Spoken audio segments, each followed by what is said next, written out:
Tere hommikust! Hea meel teid siin täna kõiki näha. Ma tavaliselt aasta alguses küsin ja otsin Jumalalt sõna. Ma tean, et praegult ei ole aasta algus ja hakkab sinna lõpupoole jõudma, aga tavaliselt ma aasta alguses otsin ja küsin Jumalalt sõna selle algava aasta kohta.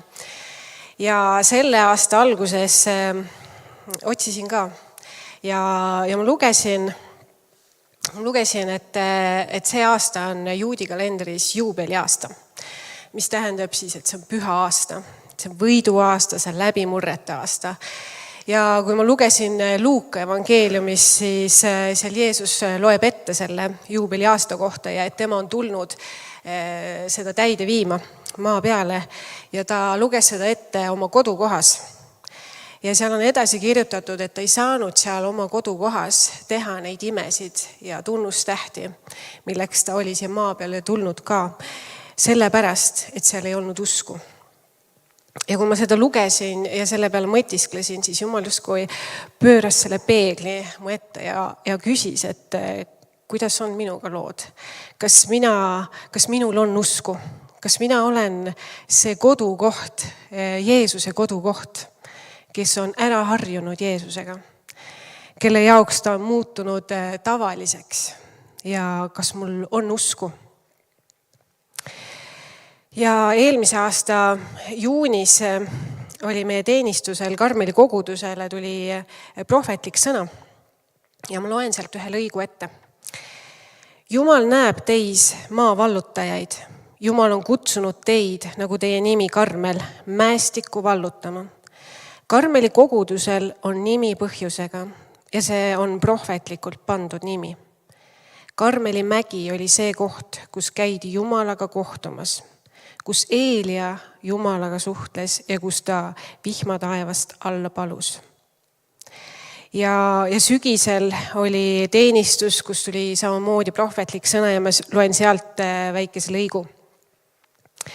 Ja Jumal ütles, ütle sellele kogudusele, hakake palvetama nende eest, kellele meditsiin enam mingit lootust ei anna. Ma usun, et Karmeli kogudus oma nime tõttu on juba väga erilises seisus. Oma nime tõttu. Nimel on tähendus. Ja ma usun seda, et kui te seda tegema hakkate, siis te hakkate nägema imesid. Imesid, mis ei ole pärit sellest maailmast.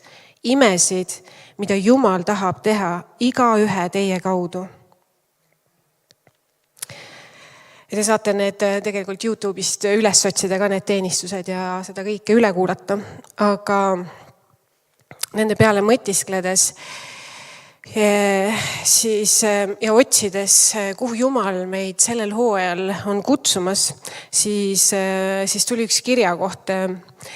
See on evangeeliumis, kus ütleb Jumal Jeesuse järgijatele, see on minu armas poeg, kellest mul on hea meel, teda kuulake. Ja sealt edasi ta juhtis mind Matteuse evangeeliumi. Ja Matteuse evangeeliumis alates 5. peatükist on kirjutatud, et Jeesus läks üles mäele, avas oma suu ja õpetas neid. Ja seda õpetust me tahamegi üheskoos hakata nüüd järgnevatel teenistustel kuulama, uurima ja mõtisklema. Ja me ei taha sellest Matteuse 5. kuni 7. peatükini, me ei taha sellest kuidagi jooksuga üle käia ja jooksuga läbi minna, vaid me tahame panna tähele igat sõna, mis Jeesus on seal rääkinud, et me võtaksime kuulda seda, mida ta seal rääkis. Ja selle nimi, kui sa võtad piibli lahti ja vaatad seal Matteuse 5. peatüki, siis selle nimeks on pandud mäejutlus. Aga kui ma lugesin seda evangeeliumit, siis ma lugesin sealt eespoolt juba 4. peatükist. Ja seal on kirjas, 3. peatükis on kirjas, et Jeesus sai ristitud ja siis 4. peatükis on, et ta läks kõrbes, see oli 40 päeva kõrbes. Ja Matteuse 4. peatükk ja 17. salm. Sellest ajast peale hakkas Jeesus kuulutama, parandage meelt, sest taevariik on lähedal. ja Matteuse 4. peatükk ja 23. salm. Jeesus rändas läbi kogu Galilea, õpetades nende sünagoogides, jutlustades evangeeliumi kuningriigist ning tervendades haigeid ja vigaseid rahva seas. Ja kuuldus Jeesusest levis üle kogu Süüria ja tema juurde toodi kõik, kes põdesid mitmesuguseid tõbesid ja olid piinade käes ja kurjast vaimust vaevatud ja langetõbesid ja halvatud ning tema tegi nad terveks. Ja 5. peatüki algusest. Aga kui Jeesus nägi rahva hulki, läks ta üles mäele ja istus sinna maha. Ja kui jüngrid olid tema ümber kogunenud, avas ta oma suu ja õpetas neid. Ja sealt 4. peatükis tuleb esile see, et Jeesus läks mäele ja ta hakkas rääkima evangeeliumi kuningriigist. Ja siis ma hakkasin mõtlema, et huvitav, miks selle nimeks on pandud mäejutlus. Okei, sellepärast, et ta läks mäele ja hakkas seal jutlustama. Aga siis ma mõtlesin, kui mina oleks selle pannud, siis ma oleks pannud, et see on evangeelium kuningriigist. Ja seda õpetust peetakse Jeesuse üheks kõige tuntumaks õpetuseks. Ja see ei ole kuidagi suvaliselt kirja pandud, vaid see on väga hoolikalt kirja pandud. Seda saab jagada kolme osasse, 3 põhilist osa. Seal on sissejuhatus, mis on siis Matteuse 5. peatükist 3. kuni 16. salmini. Ja seal sissejuhatuses Jeesus pöördub kõigi poole, kes teda tulid kuulama. Ta pöördub kõigi poole, kellega meie igaüks saame samastuda. Ja tegelikult, kui sa neid loed, siis sa näed, et tegelikult ka Jeesus samastub nende kuulajatega. Ja seal ta räägib kuningriigi identiteedist. Ta räägib sellest, et meie olemegi need kuningriigi rahvas, kuningriigi kodanikud. Ja ta räägib seda, kes me oleme, mis on meie identiteet. Milline on taeva kuningriigi identiteet. Ja sealt edasi Matteuse 5. peatükist ja 17. salmist alates kuni 7. peatükini on põhiline õpetuse osa. Kui seda lugeda niimoodi kiiruga, siis võib tunduda, et see on list käskudest. Aga see ei ole list käskudest, mida väliselt teha, et näida hea ja õige ja paista välja hea ja õige, vaid see on peegel, mille ees seista ja vaadata oma sisse. Vaadata enda sisse ja ta näitab meile seal iseloomujooni ja hoiakuid, mis on tõeliselt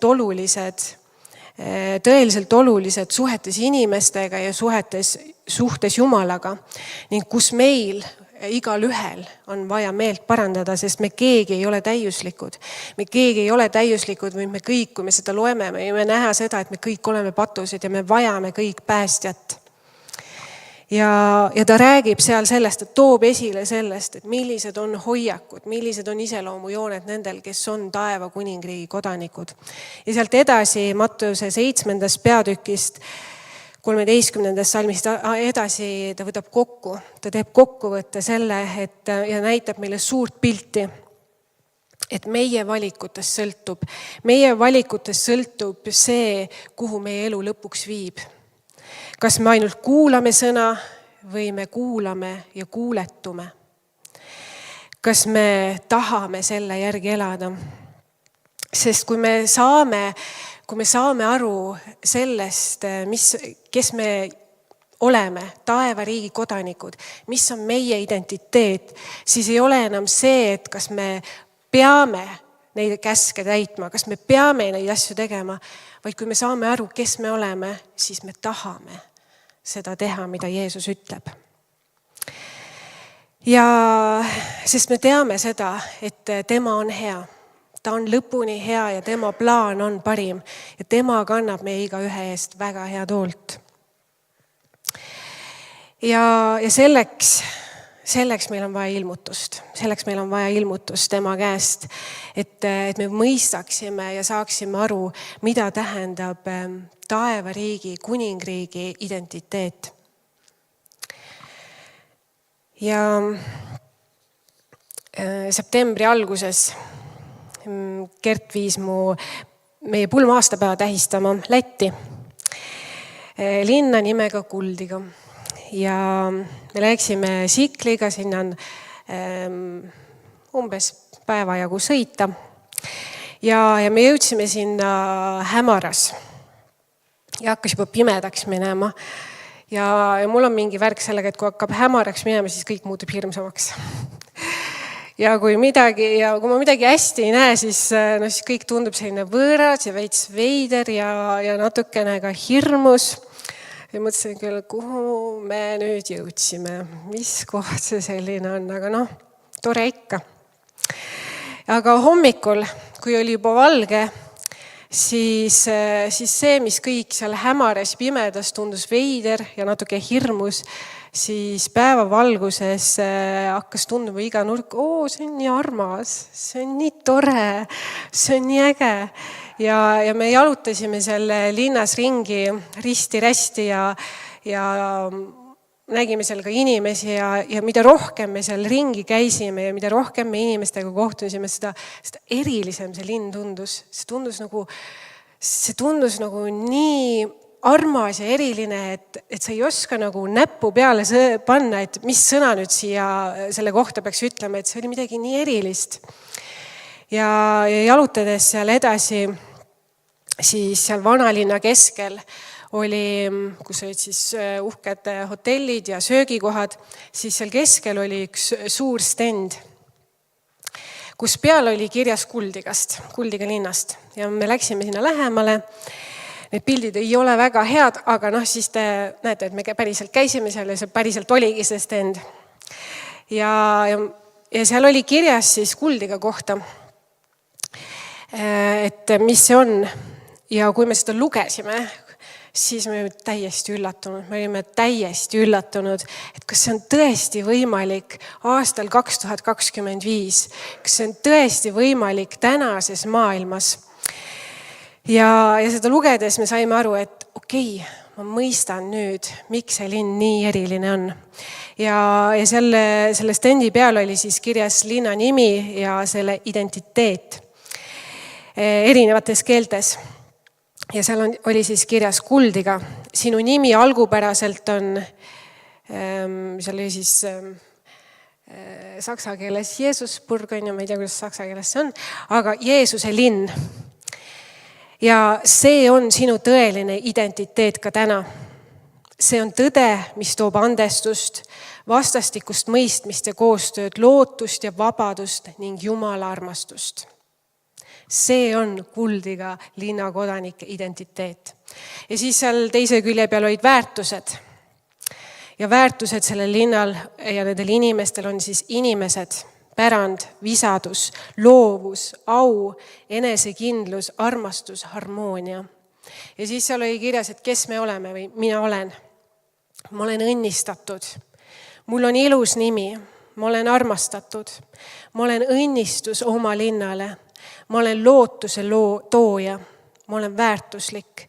Ma olen loominguline ja andekas. Ma unistan suuri unistusi ja täidan need. Ma olen julge ja tugev. Ma olen Kuldiga kodanik. Siis ma lugesin, siis ma juba tundsin ka, et ma olen Kuldiga kodanik. Ma tahan olla Kuldiga kodanik. Aga see ei ole veel kõik. Seal oli ka üks video selle sama stendi peal. Ma ei hakanud seda, ma tegin sellest videost ka video, aga see on veits halva kvaliteediga, aga see on mu telefonist, kes pärast tahab, ma saan näidata. Aga seal oli video, kus see Kuldiga linna kodanikud erinevatest ametitest siis ja erineva vanusega ja mehed ja naised rääkisid selle Kuldiga linna kohta ja üle. Ja ma loen teile ette, mida nad seal siis kõik rääkisid. See oli siis läti keeles, aga ingliskeelsed subtiitrid olid all. Kuldiga. Jumal parandab sinu katkise südame ja taastab oma armastuse sinuga.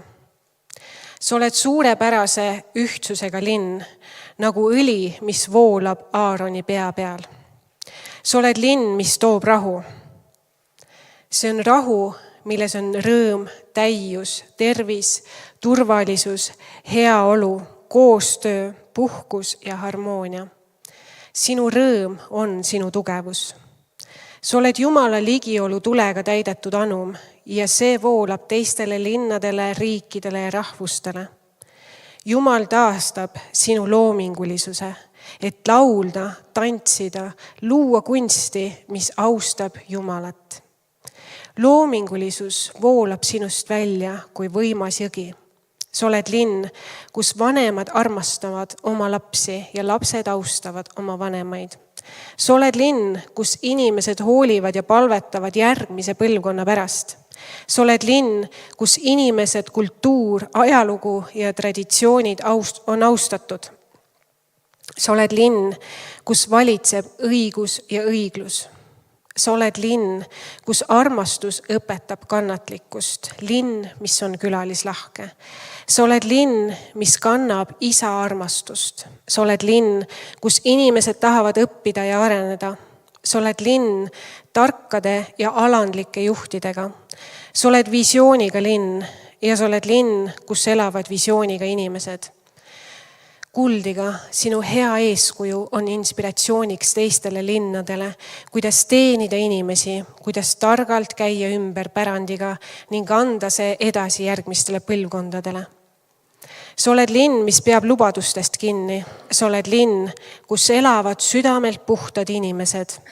Sa oled linn, mis annab usku, lootust ja armastust. Kuldiga, Jumal armastab sind. Ja kui need inimesed olid selle jutu kõik ära rääkinud, siis seal videos läks edasi see, et kuidas mindi selle linna erinevatesse olulisematesse kohtadesse ja puhuti soofarit. Ja soofar on piiblist siis selline, see on sümbol, mis kutsub meid meeleparandusele. Tuletab meile meelde Jumala suveräänsust, mis tuletab meelde ohvrit ja lunastust, mis on võidu hääl lahingutes ning osutab Kristuse tagasituleku lootusele. Ja see video käis seal 24/7.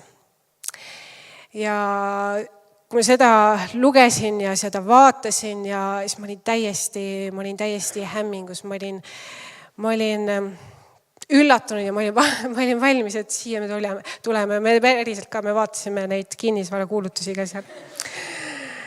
Ja kui ma nüüd lugesin seda Matteuse evangeeliumit 5. peatükist kuni 7. peatükini uuesti, siis seda lugedes tuligi see kuldiga identiteet ja väärtused ja kõik see tuli mu silme ette nagu paralleelselt, et oota, nad teevad ju seda, mida Jeesus tegi seal mäe otsas.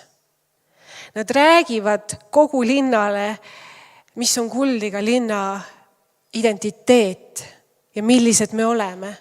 Ja Jeesus läks mäe otsa ja rääkis sellele rahvale, teie olete taeva kuningriigi kodanikud ja see on teie identiteet. Ja see on teie hoiakud ja iseloomud, kui te olete selle kuningriigi kodanikud. Ja siis ma lugesin Matteuse 7. peatükist 28. salmist ja sündis, kui Jeesus oli need kõned lõpetanud, et rahva hulgad olid vapustatud tema õpetusest, sest ta õpetas neid nagu see, kellel on meelevald. Ja ma täiesti tajun neid, ma väga tajun neid inimesi, kes olid täiesti vapustatud, kui Jeesus oli toonud nende silme ette, et teie olete taeva kuningriigi kodanikud, see on teie identiteet ja sellised on teie hoiakud ja iseloomud ja see on see, kui te teete selle järgi, et milline on teie elu, siis ma tajun seda sellepärast, et see kuldiga kogemus kuidagi avas mu jaoks selle täiesti uuel moel, et ma seda kuuldes või seda lugedes seal, ma olin täiesti vapustatud ja hämmingus sellest, et need ei olnud lihtsalt ühed sõnad seal stendi peal, mis juba on nagu vau, vaid päriselt me kogesimegi seda seal linnas. Ja kui me nüüd hakkame järgnevatel pühapäevadel vaikselt Matteuse evangeeliumi 5. ja 7. peatükis minema või evangeeliumi kuningriigist uurima ja mõtisklema ja kuulama, siis minu palve on nii iseendale kui ka kõigile meile, kes me siin oleme, et Jumal ilmutaks meile, et Jumal ise ilmutaks meile kuningriigi identiteeti. Kes me oleme? Millised on meie hoiakud, mis on tõeliselt olulised suhetes inimestega ja suhtes Jumalaga? Et me parandaksime meelt seal, kus meil on vaja meelt parandada. Ja teades seda, et me keegi ei ole täiuslikud, me kõik oleme ekslikud, me kõik oleme patused ja me vajame päästjat. Ja kui ma olin lugenud selle kuldiga kohta, kui äge ja eriline see on, ma arvan, et kõik pärast nüüd lähevad ja otsivad selle linna üles. Ma ei tea, mis kogemuse te sealt saate, võib-olla Jumal lihtsalt avas selle kuidagi eriliselt meie jaoks, aga minu meelest see on päris äge. Ja kõik see identiteet ja väärtused ja hoiakud, mis nendel oli, siis mul tuli meelde need profeteeringud, mida ma alguses lugesin, mis on tulnud Karmeli koguduse kohta, kus mitmel korral öeldi, Karmeli kogudusel on nimi põhjusega. Ja see on prohvetlikult pandud nimi. Karmeli kogudus oma nime tõttu on juba väga erilises seisus, oma nime tõttu. Nimel on tähendus.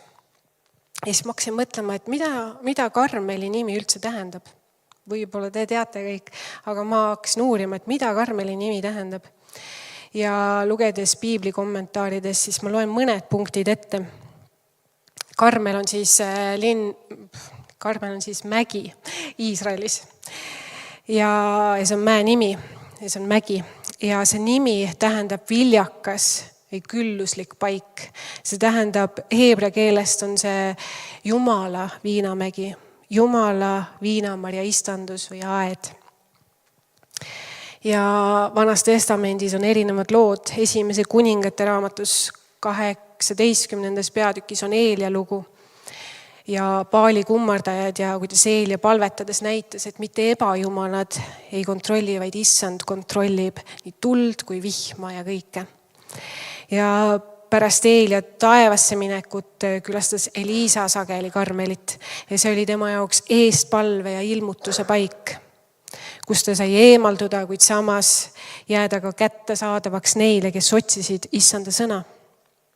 Aamos kuulutab, kuigi nad peidavad endid Karmeli mäe tippu, otsin ma nad sealtki üles, et koopad ja see tihe mets pakkusid peidupaiku, kuid keegi ei pääsenud Jumala eest. Ka need, kes arvasid, et suudavad tema pilgu eest põgenedes, Jumal näeb igat ühte. Jumal näeb meid kõiki. Ja Karmeli mägi kutsub usklikke üles Jumala kartlikule elule, pühendumisele. Karmeli mägi kutsub üles mõtisklema, kelle au me otsime. Seal on lood Saulist, Abigailist, Eeliast. Ja need lood Karmeli mäest näitavad Jumala suveräänsust, Jumala suveräänset valitsemist selle maa, kuningate ja juhtide, ebajumala ja südamete üle. Et Jumal valitseb, tema on issand, tema on kuningas ja tema valitseb. Ta näeb meid kõiki ja tema valitseb.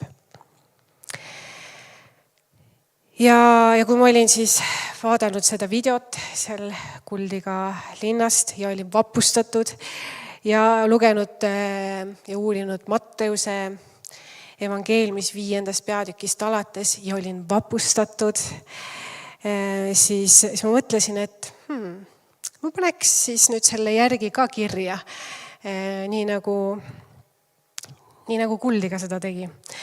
Ja ma lihtsalt loen need ette, et te võite seda ka, kui te võtate Matteuse evangeeliumi, hakkate seda lugema, et kuidas teie seda kirja paneksite iseenda kohta, meie koguduse kohta, meie linna kohta, meie maa kohta. Karmeli kogudus, sul on taevariigi identiteet, sa oled soolaks ja valguseks. Su sõnad toovad elu ja mitte surma. Sa oled kõigis suhetes puhas. Su sõna on kindel, sa ei otsi kättemaksu, sa armastad kõiki, sa ei otsi endale au, vaid tood au Jumalale. Sa palvetad ja paastud alandliku südamega. Sa andestad, sa oled helde. Sa oled armastatud Jumala poolt, kes kannab sinu eest hoolt. Sa otsid esmalt Jumala riiki. Sa ei mõista kohut. Sul on usku ja sa ei anna alla.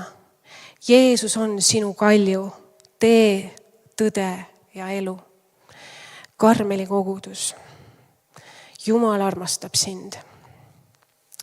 Ja ta saatis Jeesuse, et kuulutada meile evangeeliumi kuningriigist ning tervendada haigeid ja vigased. Ja selles ongi meelevald ja vägi. Ja ma usun seda, et Jumal kutsub meid igat ühte ronima sinna mäele. Ronima mäele, et kohtuda elavalt Jumalaga. Et kohtuda elavalt temaga. Sellele mäele, mis on viljakas ja külluslik paik. Jumala viinamägi. Sellele mäele, kus ebajumalad saavad eemaldatud ja issand on Jumal, kes kontrollib. Sellele mäele, mis on eestpalve ja ilmutuse paik. Sellele mäele, kus aukartus Jumala ees kasvab.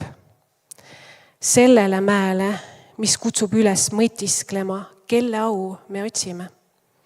Sellele mäele, kus me hakkame palvetama nende eest, kellele meditsiin enam mingit lootust ei anna. Jumal saab teha imesid ning tervendada haigeid rahva seas. Sellele mäele, kus me mõistame oma tõelist identiteeti, et me oleme soolaks ja valguseks. Sellele mäele, kus me seisame peegli ees, et näha meie iseloomujooni ja hoiakuid, mis on tõeliselt oluliselt suhetes teistega ja suhtes Jumalaga ning kus meil on vaja meelt parandada. Sellele mäele, et kohtuda elavalt temaga ning kuulda ja kuuletuda ning mida tema meile igaühel ütleb. Nii et ma julgustan sind, võta Matteuse evangeelium. Sa võid võtta terve evangeeliumi, aga võta 5. peatükist alates või juba 4. Ja hakka sellega käima. Loe seda uuesti ja uuesti ja uuesti. Uuri seda. Küsi Jumalalt küsimusi. Mõtiskle. Ja ära anna alla. Ära anna alla isegi siis, kui alguses tundub hirmus ja pime ja keeruline ja ei saa midagi aru, siis ära anna alla. Võta sõber ja räägi temaga. Palveta. Ja usu, et Jumal avab sulle vaikselt selle sõna. Ja olgu meil kõigil usku, et Jeesusel on vägi ja meelevald sinu elus, meie koguduses, meie linnas ja meie maal, et täide viia juubeliaasta, püha aasta tõotused. Olgu meil selleks usku. Amen. Tõuseme ja palvetame.